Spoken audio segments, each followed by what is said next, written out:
కురుక్షేత్రం యుద్ధభూమిపై సూర్యుడు ఉదయించాడు. రక్తంతో తడిసిన యుద్ధభూమి కనిపించింది. ఈ ఉదయం సూర్యుడు ఒక కొత్త రోజు ప్రారంభాన్ని సూచిస్తున్నాడు. కాని ఈ రోజు కూడా మరణం మరియు విధ్వంసం మాత్రమే తెస్తుంది.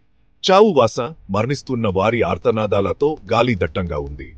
భయంకరమైన చలిగాలి వీచింది. యుద్ధభూమి మీద ఆగమాగం వాతావరణం, ప్రతి మూలలో భయంకరమైన శబ్దాలు వినిపిస్తున్నాయి.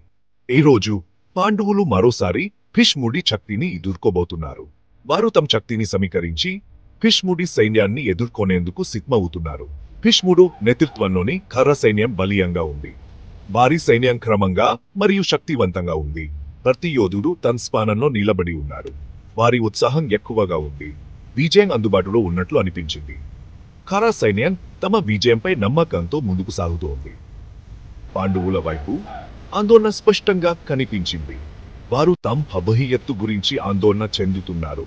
కానీ వారు వెనక్కి తగ్గడం లేదు. వారు తీవ్ర నష్టాలను చవిచూశారు. కానీ సింహాసనానికి వారి హక్కు కోసం పోరాడాలని దీంట నిశ్చయం చేసి ఉన్నారు. వారి కళ్ళలో ఆత్మవిశ్వాసం మరియు ధైర్యం కనిపిస్తోంది. రెండు సైన్యాలు యుద్ధ వ్యూహాలలో అమరింపుడు యుద్ధ పేరీలు మ్రోగించాయి. ఉద్రిక్త భరించలేనిది. యుద్ధ భూమిపై నిశ్శబ్దం అలుముకుంది. ప్రతి యోధుడు తన శక్తిని సమీకరించి యుద్ధానికి సిద్ధమవుతున్నారు. యోధుడు తమ ఆయుధాలను పట్టుకున్నారు. మరియు ఆశతో హృదయాలు కొట్టుకున్నాయి. ప్రతి యోధుడు తన శక్తిని సమీకరించి యుద్ధానికి సిద్ధమవుతున్నారు. శంఖాలు మ్రోగాయి. నిశ్శబ్దాన్ని బద్దలు కొట్టాయి. యుద్ధం ప్రారంభమైంది. కురుక్షేత్ర యుద్ధం యొక్క కథ రోజు ప్రారంభమైంది. యుద్ధ భూమి మరోసారి రక్తంతో తడిసిపోనుంది. కురువంశ్ పెద్ద అయిన భీష్ముడు ఖర సైన్యానికి ముందు నిలబడ్డాడు. అతని సాహసం మరియు ధైర్యం యుద్ధ భూమిలో ప్రతి ఒక్కరిని ఆశ్చర్యపరిచాయి. మెరిసే కవచంలో అతని తెల్లటి గడ్డం గాలిలో రెపరెపలాడింది. కడ్డు అగ్నితో మెరుస్తున్నాయి. అతని ఉనికి మాత్రమే యుద్ధ భూమిలో భయాన్ని నింపింది. అనుభవజకుడైన యోధుడు జీవితకాల యుద్ధాల ద్వారా అతని నైపుణ్యాలు మెరుగయ్యాయి. అతని శరీరంపై ఉన్న యుద్ధ గాయాలు అతని అనుభవానికి సాక్ష్యం. ఈ రోజు అతను అజేయుడిగా కనిపించాడు. అతని ప్రతి కదలిక యుద్ధంలో ఒక శక్తివంతమైన ప్రకంపనను సృష్టించింది. భీష్ముడు ఒక మహావ్యూహకర్, ఎదుర్కోవడం అసాధ్యం అనిపించే యుద్ధ ప్రణాళికను కలిగి ఉన్నాడు. అతని వ్యూహాలు ప్రతి దాడిని ముందుగానే అంచనా వేసి ప్రతి దాడికి సమాధానమిచ్చాయి. అతని బాణాలు పాండవ సైన్యంపై కురిపించాయి. ప్రతి ఒక్కటి లక్ష్యాన్ని చేరుకుంది. అతని బాణాల వేగం మరియు ఖచ్చితత్వం యుద్ధంలో అతనికి ఒక అద్భుతమైన ఆధిపత్యాన్ని ఇచ్చాయి. పాండవులు ధైర్యంగా పోరాడారు. కానీ భీష్ముడి రక్షణను భేదించలేకపోయారు. యుద్ధం కౌరవులకు అనుకూలంగా మారింది. పాండవ సైన్యం భీష్ముడి దాడుల ముందు నిలబడలేకపోయింది. పాండవ యోధులు ఒక్కొక్కరుగా భీష్ముడి కోపానికి బలయ్యారు. వారి ధైర్యం మరియు శక్తి భీష్ముడి ముందు తక్కువగా కనిపించాయి. వారి రహాలు పగిలిపోయాయి. గుర్రాలు చనిపోయాయి. యుద్ధ భూమి నాశనంతో నిండిపోయింది. పాండవ సైన్యం హృదయాల్లో నిరాశ చోటు చేసుకుంది. వారు భీష్ముడి శక్తి మరియు వ్యూహాల ముందు నిస్సహాయంగా అనిపించారు. భీష్ముడి దాడులు నిర్విరామంగా కొనసాగాయి. అతని విల్లు చల్లన అస్పష్టంగా ఉంది. అతని బాణాల వర్షం యుద్ధ భూమిని కప్పేసింది. పరిస్థితి దారుణంగా ఉంది. భీష్ముడి దాడి నుండి బయటపడటానికి వారికి ఒక అద్భుతం అవసరం. పాండవులు ఒక అద్భుతం కోసం ప్రార్థించారు. కానీ భీష్ముడి శక్తి ముందు అది కూడా అసాధ్యంగా అనిపించింది. ధైర్యవంతుడైన యోధుడు సాత్యకి ఖర సైనికులతో చుట్టుముట్టబడ్డాడు. అతను ధైర్యంగా పోరాడాడు. కానీ సంతోషపరంగా మరియు నైపుణ్యంలో తక్కువగా ఉన్నాడు. ఆచార్యుడు ద్రోణుడు ఒక అవకాశాన్ని చూసి సాత్యకి వైపు బాణం వేశాడు. బాణం నేరుగా సాత్యకి గుండెకు గురిపెట్టింది. కానీ అప్పుడు ఒక గర్జన్ యుద్ధ భూమిని కుదిపేసింది. శక్తివంతమైన పాండవుడు భీముడు తన గదతో తన దారిలో ఉన్న ప్రతిదాన్ని చూర్ణం చేస్తూ ఖర సైన్యంలోకి దూసుకెళ్లాడు. ద్రోణుడి బాణం తగలబోతున్న సమయంలో అతను సాత్యకిని చేరుకున్నాడు. తాను మణికట్టును తిప్పి భీముడు బాణాన్ని దారి మళ్లించారు. కాయమోన మరణం నుండి బయటపడిన సాత్యకి కథచ్కెత్తో భీముడి వైపు చూశాడు. భీముడి అపారమైన బలం మరియు ధైర్యం యుద్ధం యొక్క మలుపును తిప్పాయి. అతను పాండవులకు ఆశాకరణం ఇచ్చాడు. గొప్ప విల్లుకాడు అర్జునుడు బరువైన హృదయంతో యుద్ధ భూమిని చూశాడు. అతని మనస్సు ఆలోచనతో నిండిపోయింది.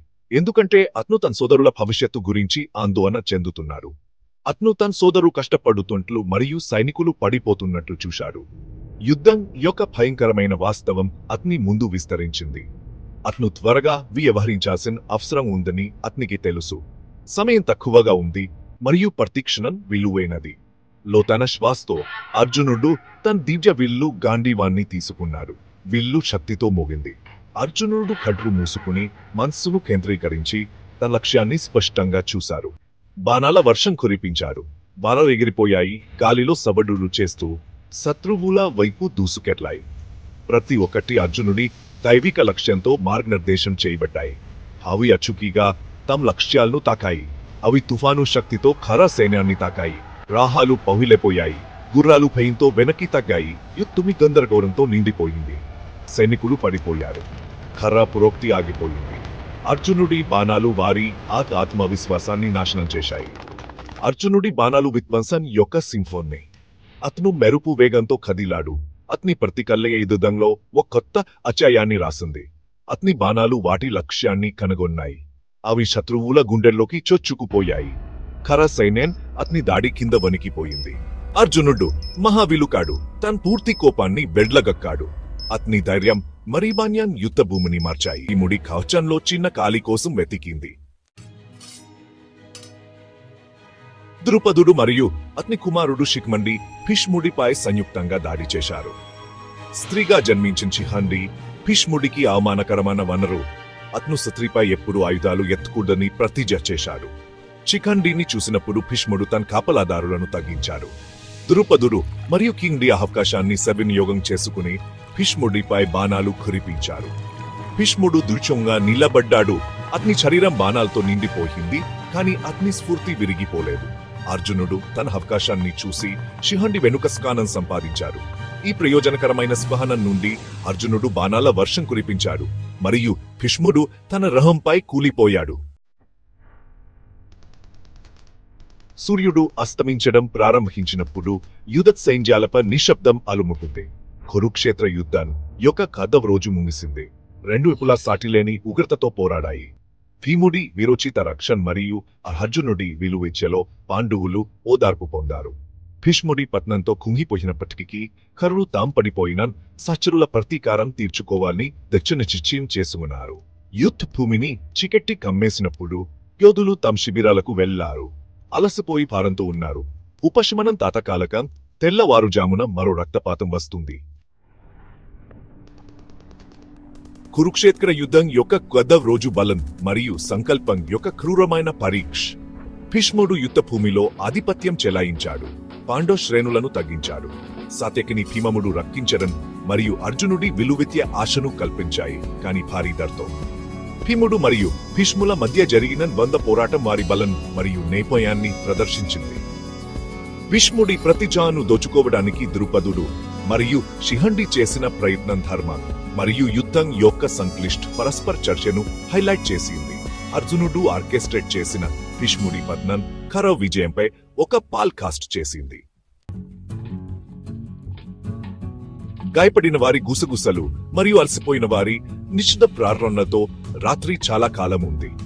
లేత చంద్రకాంతి కింద నిశ్శబ్దంగా ఉన్న యుద్ధభూమి ఇపిరి బిగపట్టినట్లు అనిపించింది. పాతవ రోజు ముగిసింది, కానీ యుద్ధం చాలా దూరంలో ఉంది. తాము చిన్న విజయాలతో ప్రేరణ పొందిన పాండవులు రాబోయే యుద్ధాలకు సిద్ధమయ్యారు.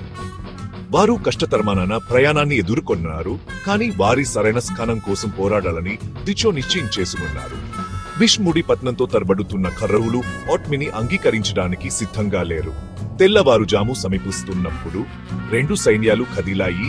ఇతిహాసగాహ్లో తదుపరి అధ్యాయం కోసం సిద్ధంగా ఉన్నాయి. కొత్త నిరాశ్, ఈర్యం మరియు త్యాగంతో 6వ రోజు ప్రారంభం కాబోతోంది. హాయ్ ఫ్రెండ్స్, అర్జునుడి మనసులో ఏం జరుగుతుందో తెలుసా? ఇంకా ఉత్కంఠ పెరగబోతుంది. రేపటి యుద్ధం ఇంకా పేతోరంగా ఉంటుంది. ఎవరు గెలుస్తారు, ఎవరు ఓడిపోతారు? ఈ వీడియో నచ్చితే లైక్ కొట్టండి. మీ ఫ్రెండ్స్ అందరికీ షేర్ చేయండి. మీకు ఏమనిపించిందో కామెంట్లో చెప్పండి. సబ్స్క్రైబ్ చేయడం మాత్రం మర్చిపోకండి.